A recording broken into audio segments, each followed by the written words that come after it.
Ever find yourself, like, scrolling through your phone and wondering how an app seems to know exactly what you want to see next? Oh, yeah. Or how about those emails, right? Right. Like, you open it, and it's almost like they knew the perfect subject line to make you click. I know what you mean. It's Yeah. wild.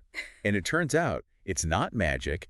It's this thing called A/B testing. Yeah, A/B testing, it's everywhere online now. It's how companies figure out, what really works. It's like the secret sauce behind so many of the online experiences we have. Exactly. Constantly refining, optimizing, all based on how we behave online. Okay, so for anyone who's like A/B testing, what's that? Can we like break it down? What does it actually mean? Sure. Basically, it's comparing different versions of something, right? Like a website or an email, Yeah. and you see which one performs better. Yeah. So it's like which one people respond to more. Exactly. Okay, so it's not just like throwing spaghetti at the wall and hoping something sticks. Right. No, not at all. It's much more. There's a method to the madness. Yes. It's all about data. You make decisions based on actual data. Data-driven decisions. I like Yeah. it. Take Google, for example, right? They wanted to find the absolute perfect shade of blue for their hyperlink. They're hyperlinks. Yeah, to get people to click more. So they tested like tons of different blues. All because of color. Right. But that's the thing about A/B testing. Even these tiny changes can make a big difference. And they found one particular shade that, get this, actually boosted their revenue significantly. Just from changing the color. That's wild. Yeah. So it's like finding the right key to unlock something you didn't even know was locked. Exactly. But it all comes down to understanding user behavior, Like, that blue wasn't just any blue. Research suggests it probably stood out more against the other stuff on the page and, like, subconsciously made people trust it more. You know what I mean? Yeah, like a subconscious thing. Right. That's so cool. Okay, but how does this work in real life? Like, how do you even test something like that? So you take your audience and randomly split them into groups. Okay. And then each group sees a different version, right? Whether Sure. it's a button color, a headline, even the whole page layout. So it's like a giant experiment, but with like websites and stuff. Yeah, the giant experiment. And the important thing is that it's randomized. So it's not like all the men are seeing one thing and all the women are seeing another, which would totally mess things up. Right. You want to eliminate any bias you see. Makes sense. So then what? You've got your different versions. You're showing them to these random groups.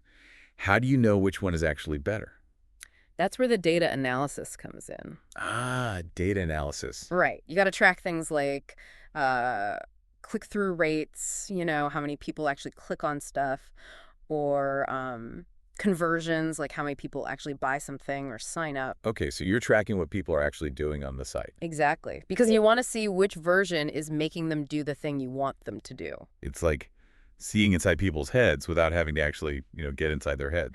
Right. But of course you have to be careful, right? Because sometimes the differences you see might just be random. Okay, yeah, that's true. Just because one thing seems to be doing a little bit better doesn't mean it's actually, like, winning. Exactly. And that's where sample size is important. Sample size, what's that? The number of people you're testing on, basically. The more people you have in your test, the more confident you can be that the results are real and not just a fluke. So it's like you need enough data to back it up. Yes.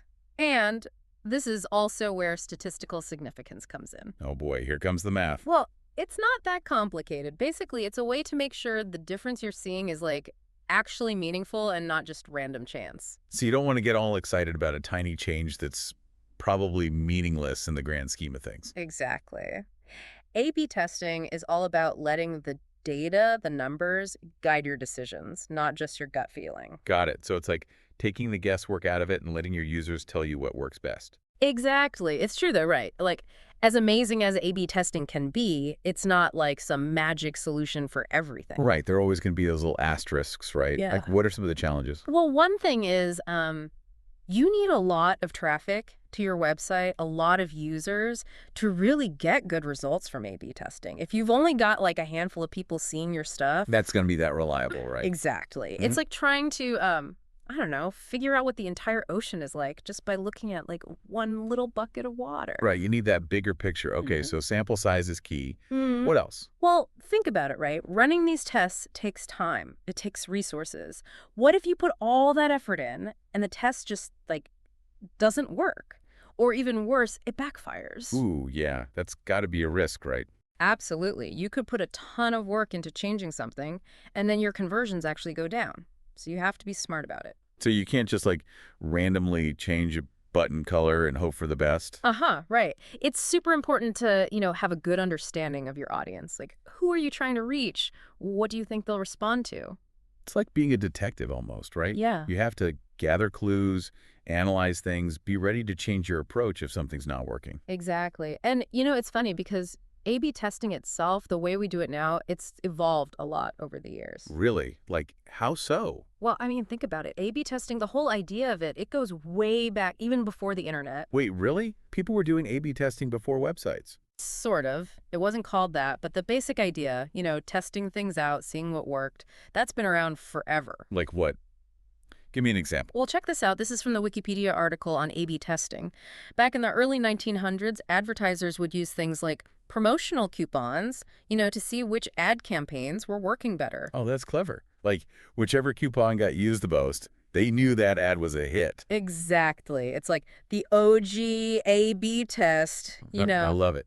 Okay, so we've got those OG advertisers, but then who brought A/B testing into, like, the digital age? Well, you can't talk about A/B testing without talking about Google, right? True, true. Back in the early 2000s, like when Google was just starting out, they were already using A/B testing to make their search results better. Wow, so they've been at it from the beginning. It's like ingrained in their company DNA or something. Right. And we're talking thousands upon thousands of A/B tests every year. Seriously. That's insane. Yeah, it shows how important this stuff is to them. And it's not just Google. Other big tech companies are doing the same thing. So it's like this constant process of testing, tweaking, improving, never being satisfied. Exactly. And the thing is, it goes beyond just websites and apps. Really?